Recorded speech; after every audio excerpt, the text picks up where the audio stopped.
ഞാൻ എങ്ങനെയാണ് എന്നെ ഇൻഫ്ലുവൻസ് എന്റെ ജീവിതത്തെ ഒരു ക്രിക്കറ്റ് ടീമിനെ പോലെയാണ് എങ്ങനെയാണ് നമ്മളുടെ തലയെ നമ്മൾ ഇൻഫ്ലുവൻസ് ചെയ്യുന്നത്? ഞാൻ എങ്ങനെയാണ് എന്നെ ഇൻഫ്ലുവൻസ് ചെയ്യുന്നത്? ഞാൻ എന്റെ ജീവിതത്തെ ഒരു ക്രിക്കറ്റ് ടീമിനെ പോലെയാണ് ഞാൻ കരുതുന്നുണ്ടാവുക. ഈ സംസാരിക്കുന്ന ഞാനാണ് എന്റെ ടീമിന്റെ ക്യാപ്റ്റൻ എന്നുള്ള രീതിയിലാണ് ഞാൻ കരുതുന്നത്. ഇന്ന് നിങ്ങൾ നിങ്ങളുടെ ലൈഫിൽ ഡിസിപ്ലിൻഡ് ആവണം, ടൈം മാനേജ് ചെയ്യണം, ഒന്നുകൂടി ഫോക്കസ്ഡ് ആവണം, അഡിക്ഷൻസ് മാറ്റണം എന്നൊക്കെ വിചാരിക്കുന്നുണ്ടല്ലോ. അതിന് നമുക്ക് കഴിയാത്തതിന്റെ റീസൺ എന്താണെന്ന് അറിയോ? നമുക്ക് വേണ്ട ഇൻസ്ട്രക്ഷൻസ് പ്രോപ്പർ ആയിട്ട് കൊടുക്കാത്തത് കൊണ്ടാണ്. ഇപ്പോ ഒരു ക്രിക്കറ്റ് ടീം എന്ന് വിചാരിക്കുക. ആ ടീമില് ഒരു ക്യാപ്റ്റൻ ആ ടീമിനെ പ്രോപ്പർ ആയിട്ട് ഗൈഡ് ചെയ്യുന്നില്ല എന്നുണ്ടെങ്കിലോ, പല ആളുകളും പല സ്ഥലത്തായിരിക്കും നിൽക്കുന്നുണ്ടാവുക, പലരും പലതരത്തിലുള്ള അവർക്ക് തോന്നുന്ന ഇൻസ്ട്രക്ഷൻസ് ആയിരിക്കും ഫോളോ ചെയ്യുന്നുണ്ടാവുക. അവസാനം ആ ടീം എന്നുള്ളത് ലോസ് ചെയ്യുന്നുണ്ടാവും, അല്ലെ? പക്ഷേ ഒരു ക്യാപ്റ്റൻ ആ ടീമിനെ ലീഡ് ചെയ്യുന്നുണ്ടെങ്കിലോ, നിങ്ങൾ നിൽക്കേണ്ടത് ഇവിടെയാണ്, നീ വേണം ബോളിംഗ് ചെയ്യാൻ, അടുത്തതായിട്ട് നിങ്ങൾ വേണം ബോളിംഗ് ചെയ്യാൻ, ഫീൽഡിംഗ് ഈ ഭാഗത്ത് ഇന്ന രീതിയിൽ കറക്റ്റ് ചെയ്യേണ്ടതായിട്ടുണ്ട്, ഇന്ന രീതിയിൽ ഫീൽഡ് ചെയ്യും, ഒന്നുകൂടി ആംഗിൾ മാറി നിൽക്ക് എന്നുള്ള രീതിയിലുള്ള ഒരു പ്രോപ്പർ ആയിട്ടുള്ള ഇൻസ്ട്രക്ഷൻ ഒരു ക്യാപ്റ്റൻ തന്റെ ടീമിന് കൊടുക്കുകയാണ് എന്നുണ്ടെങ്കിൽ അത് തന്നെ ആ ടീം വിജയിക്കാനുള്ള ഒരു നല്ല പോസിബിലിറ്റി റോള് എന്നുള്ളത് പ്ലേ ചെയ്യുന്നുണ്ടാവും, അല്ലെ? നമ്മളുടെ ലൈഫിലെ പല ഏരിയാസും നമ്മളുടെ ജീവിതത്തിനെയും ഇതുപോലെ ഒരു ക്രിക്കറ്റ് കളി പോലെ കാണുക. നമ്മളാണ് ആ ക്രിക്കറ്റ് കളിയിലെ ക്യാപ്റ്റൻ. നമ്മളുടെ ജീവിതത്തിന്റെ ക്യാപ്റ്റൻ എന്നുള്ളത് നമ്മളാണ്.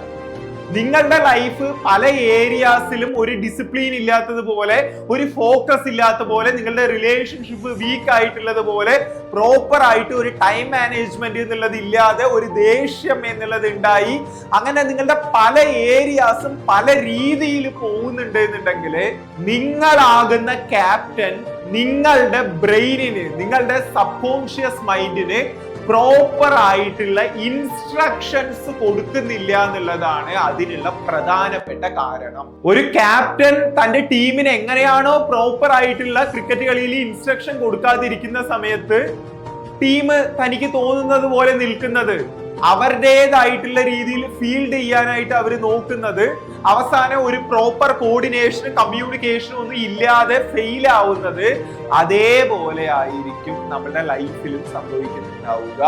അപ്പോ നമ്മൾ എന്താണ് ചെയ്യേണ്ടത്? നമുക്ക് പ്രോപ്പർ ആയിട്ടുള്ള ഇൻസ്ട്രക്ഷൻസ് എന്നുള്ളത് ഒരു ഓർഡറുടെ അടിസ്ഥാനത്തിൽ നമ്മൾ കൊടുക്കണം. നമ്മള് ക്രിക്കറ്റ് ക്യാപ്റ്റൻ എങ്ങനെ ആയിരിക്കും തന്റെ ടീമിനെ ഇൻസ്ട്രക്ട് ചെയ്യുന്നുണ്ടാവുക? ഒന്ന് ഇവിടേക്ക് മാറി നിൽക്കാൻ പറ്റുമോ എന്നുള്ള രീതിയിൽ ചോദിച്ചിട്ടായിരിക്കോ? നിനക്ക് മൂഡ് ഉണ്ടെങ്കിൽ നീ വന്നൊന്ന് ബോൾ ചെയ്യോ എന്നുള്ള രീതിയിൽ പറഞ്ഞിട്ടായിരിക്കോ? കീപ്പിംഗ് നിൽക്കുന്നതിന് പകരം ഒന്ന് വന്ന് ബോൾ ചെയ്യാൻ പറ്റുമോ എന്നുള്ള രീതിയിലുള്ള അപ്രോച്ച് ആയിരിക്കോ ഒരു ക്യാപ്റ്റൻ അപ്രോച്ച് ചെയ്യുന്നുണ്ടാവുക? അങ്ങനെ ആണ് എന്നുണ്ടെങ്കിൽ, ഈ രീതിയിലുള്ള അപ്രോച്ച് ആണ് എന്നുണ്ടെങ്കിൽ വലിയ വലിയ ടീമുകൾക്ക് മുന്നിൽ ഈ ടീമിന് ജയിക്കാനായിട്ട് പറ്റുന്നുണ്ടാവുമോ? ഒരിക്കലും ഇല്ല, അല്ലെ? അപ്പോ ഒരു ക്യാപ്റ്റൻ എന്നുള്ള നിലയ്ക്ക്, നമ്മുടെ ലൈഫിന്റെ ക്യാപ്റ്റൻ എന്നുള്ള നിലയ്ക്ക് നമ്മളോട് എങ്ങനെ വേണം ഇൻസ്ട്രക്ഷൻസ് കൊടുക്കാൻ എന്നറിയാമോ? ഓർഡേഴ്സിന്റെ അടിസ്ഥാനത്തിൽ വേണം ഇൻസ്ട്രക്ഷൻസ് കൊടുക്കാൻ. ഒരു ക്രിക്കറ്റ് ടീം ക്യാപ്റ്റൻ എന്താ ചെയ്യുക? ഓർഡറിന്റെ അടിസ്ഥാനത്തിലായിരിക്കും ഇൻസ്ട്രക്ഷൻസ് കൊടുക്കുന്നുണ്ടാവുക, അല്ലെ? നീ വന്ന് ബോൾ ചെയ്യും, നിങ്ങൾ ഇവിടേക്ക് മാറി നിനക്ക് പകരം നീ ഈ രീതിയിൽ കീപ്പിംഗ് ചെയ്യും. ആ പ്രോപ്പർ ആയിട്ടുള്ള ഓർഡറിംഗിന്റെ അടിസ്ഥാനത്തിലായിരിക്കും ഇൻസ്ട്രക്ഷൻസ് കൊടുക്കുന്നുണ്ടാവുക, അല്ലെ? അതുകൊണ്ടായിരിക്കും ആ ടീം എന്നുള്ളത് ഒരു അലൈൻമെന്റിൽ പോകുന്നത്. ആ ടീമിലുള്ള ഓരോരുത്തരുടെയും മൂഡിനനുസരിച്ച് അവർക്ക് തോന്നുന്ന പോലെയാണെങ്കിലോ അത് വിൻ ചെയ്യുന്ന ഒരു കളി ആയിരിക്കില്ല. അപ്പൊ നമ്മൾ ചെയ്യേണ്ട ഏറ്റവും ഇമ്പോർട്ടന്റ് ആയിട്ടുള്ള ഒരു കാര്യം എന്താന്ന് വെച്ച് കഴിഞ്ഞാൽ, നമ്മൾ പ്രോപ്പർ ആയിട്ടുള്ള രീതിയിൽ ഇൻസ്ട്രക്ഷൻസ് റെഗുലർ ആയിട്ട് ഡെയിലി കൊടുത്ത് നമ്മൾ ശീലിക്കണം. ഇങ്ങനെ നമ്മൾ ഇൻസ്ട്രക്ഷൻസ് കൊടുക്കുന്നതിൽ നമ്മൾ വീക്ക് ആവുന്നത് കൊണ്ടാണ് ഒരു ക്ലാസ്സിൽ ടീച്ചർ ഇല്ല എന്നുണ്ടെങ്കിൽ എന്തായിരിക്കും സിറ്റുവേഷൻ? കുട്ടികൾക്ക് തോന്നുന്ന രീതിയിൽ നിൽക്കുന്നുണ്ടാവും അല്ലെ? ആ ഇൻസ്ട്രക്ഷൻസ് പ്രോപ്പർ അല്ലാത്തത് കൊണ്ടാണ് നമ്മളുടെ ലൈഫിലെ പല ഏരിയാസും ഇന്ന് ഒരു വീക്കർ ആയിട്ട് പോയിക്കൊണ്ടിരിക്കുന്നത്. നിങ്ങൾക്ക് നിങ്ങളുടെ ലൈഫിലെ ഏതെങ്കിലും ഏരിയാസ് ഒക്കെ വീക്ക് ആണ് എന്നുണ്ടെങ്കിൽ, ഏതെങ്കിലും ഒക്കെ ഫിക്സ് ചെയ്യേണ്ടതായിട്ടുള്ളത് പോലെ തോന്നുന്നുണ്ടെങ്കിൽ, നിങ്ങൾക്ക് കഴിവില്ലാത്തതല്ല അതിന് പ്രശ്നം. നിങ്ങൾ എല്ലാവരും അടിപൊളിയാണ്, നല്ല കഴിവുള്ളവരാണ്. നിങ്ങളുടെ ഇൻസ്ട്രക്ഷൻ വീക്ക് ആവുന്നതാണ് വിഷയം. ചില സ്ട്രോങ് ആയിട്ടുള്ള നമ്മളുടെ ബ്രെയിന് എമോഷൻസ് ഫോളോ ചെയ്യുന്നതിനേക്കാളും ക്ലിയർ ആയിട്ടുള്ള ഇൻസ്ട്രക്ഷൻസ് ആയിരിക്കും follow ചെയ്യുന്നുണ്ടാവുക.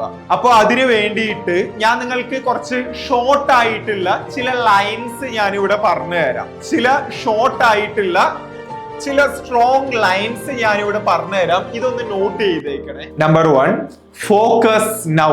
Number 2, no excuses. Number 3, finish this. Number 4, control yourself. Hi bro, ഈ വീഡിയോ എന്നുള്ളത് എന്റെ ആവുകയാണ്. പക്ഷെ നിങ്ങൾ ഇതിനു മുൻപും ഇതുപോലത്തെ നോഫാപ്പിന്റെയും എങ്ങനെ ഡിസിപ്ലിൻ ബിൽഡ് ചെയ്യാം എന്നുള്ളതിന്റെയൊക്കെ വീഡിയോസ് ഒരുപാട് യൂട്യൂബിൽ തന്നെ കണ്ടിട്ടുണ്ട്.